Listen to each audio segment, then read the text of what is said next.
see the small space I will use for the little Christmas village I want to make, because I already make Christmas villages for I think 20 or 25 years long, but normally always a very big size. But for this year we have moving plans, so this is not the great moment to do a big Christmas village.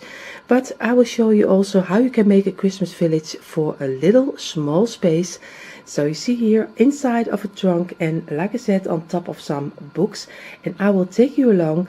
If you are interested also in the winter village I made also in this trunk, you have to click the link in my description box. So go ahead if you like also little villages like me. So here you see a little bit closer, I use an old trunk I already bought a couple of years ago. I used inside of it, I used to make a riser, because our village, if we would do it inside of here, you wouldn't see it. So I made some risers from some wooden books, and I did some bigger wooden books on top of it, so I still can make also a little display in front of our truck. But you can also use, you see here, a soap from the dishwasher. You can use from this kind of boxes. You also can make risers. You don't have to pay for it. Just do whatever is on hand. So then we already have our base for our little village. So the next step will be, we are going to take a snow blanket, or you can use also flocked snow if you like that a little bit better. But I always love to work with a very cheap snow blanket, so don't pay a lot of it. I think you can buy them at Dollar Tree, Dollar Store, Dollarama, it doesn't matter.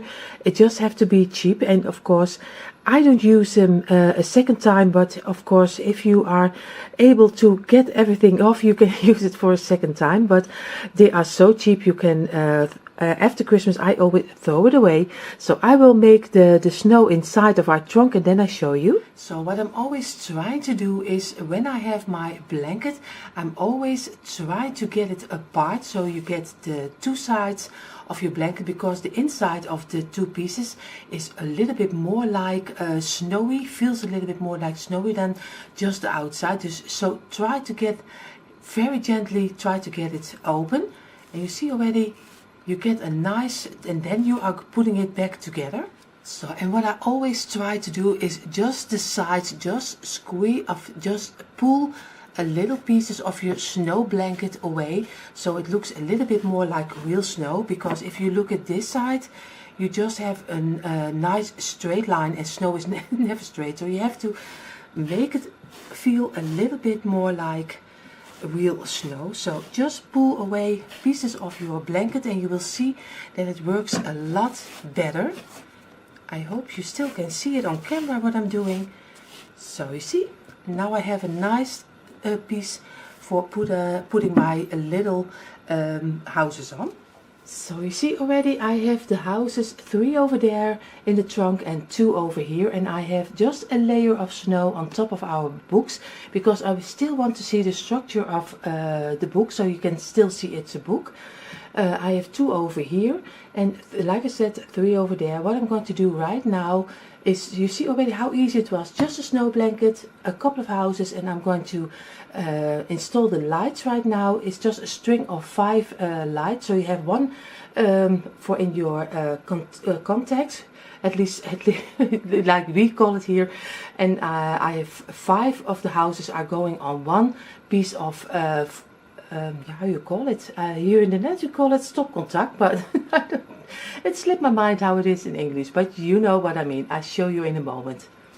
So you see already a little bit how it's looking like with some lights on it. So I did 5 lights on each house, 1.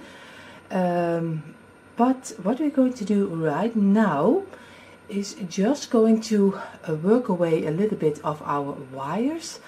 And of course we are going to place some trees and the filling we will need inside of the houses.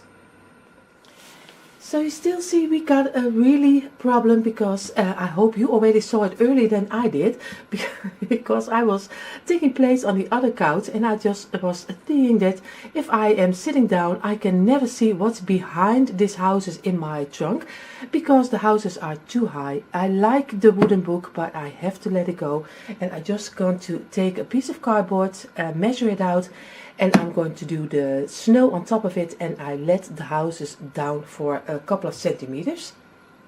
So you see already I took the book away, and I am using that piece of cardboard, and I am very happy how it's looking like right now. So now you can see the display which will come over here and which is coming over here. So what we're going to do right now, from some faux grass, we are going to make little pads around the houses. So I show you that in a moment.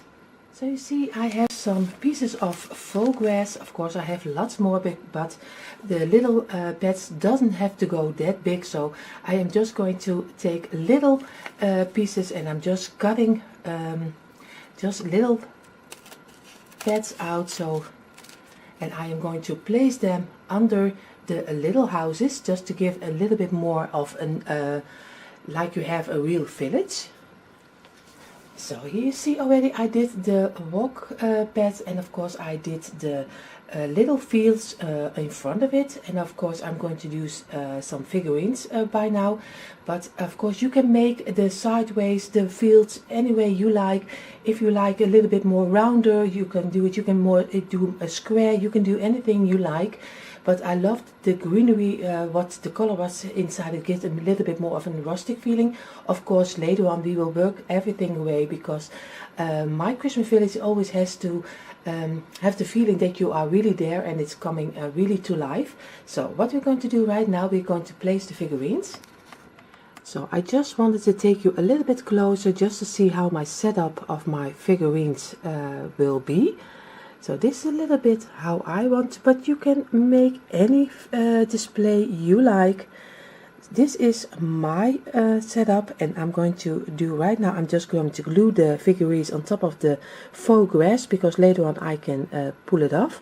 And what I'm going to do then is going to place some trees, because then our village is coming more to life. So what I'm going to use is of course the bottle brush trees, and most of the time I take the little feet off of it, because this way I can easily get it behind houses and little places. So not all of them, but most of the time when I do the back sides, you just can squeeze them easily. You see here, just behind your trees or behind your houses. So I will place all my trees, but you can place them anywhere you like. You can use a lot of trees. I like a lot of trees, but if you don't like a lot of trees, just do less. So I thought I'd take you a little bit closer how I did my background in my trunk, and I just did a couple of the bigger bottle brush trees and the sides with some little ones. So you see already you get a nice background if you see it this way. Now we are going to do the two houses on the back side. There we are also going to do the same with the trees. So you see here I also did now the background of the two houses on front. You see here I already did take away a lot of the feet of the trees, because I really love to work without them. You can bend them a little bit better. So you see, if until now it is so easy to make your own Christmas village. I didn't do anything strange.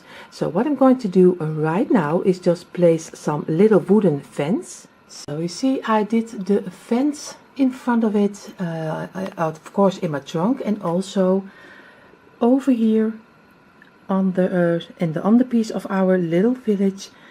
And I am already loving how it's looking like. And of course what we're still missing is the finishing touch, and that is the snow. So you see already our little village is coming more and more to life. Like I said, we are going to do some snow around, but this time I'm choosing for some loose snow. Of course you just go over it and over the roofs and everywhere where you think it needs some snowing. So I will finish this off, and then you see the finished result of our small and little Christmas village inside of a trunk, and a little bit of course in front of it. I show you now a little bit closer.